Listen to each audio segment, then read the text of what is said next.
All right. After we have managed drift, we move into the next new section, which is mandatory runoff mitigation. Again, we don't know what every label will look like, but you are very likely up front going to have some do not statements. Things like do not apply when soils are saturated, do not apply during the rain. And then, most importantly, you are going to find a statement to the effect of you must achieve a minimum of, and then it will give you points. It is buried in the paragraph. I wish it was a clear number, but in this instance, it is 3 points. There are some instances where it could be 6, and it could be as high as 9.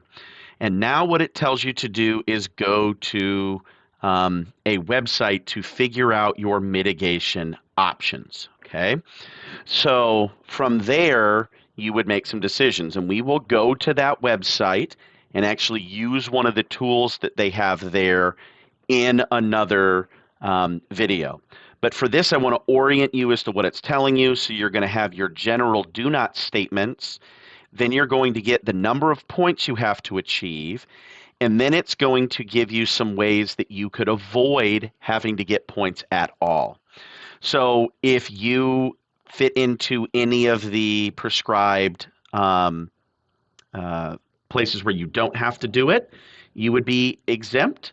And if you aren't, then you have to achieve those points. So what we're going to do is that this tells you to go to that mitigation menu. We're actually going to go to that, orient ourselves on the mitigation menu, and then we'll make a video for the spray drift portion of that website. And then we'll look at the tools that EPA has created that I think makes this a whole lot easier to comply with. And I think you're going to find, all right, you're a little confused as to the massive amount of language here. Working with these tools makes it so much easier, and you'll actually be able to find out that the practices you're doing now for farming will keep you farming exactly like you have been. So let's go take a look at that website.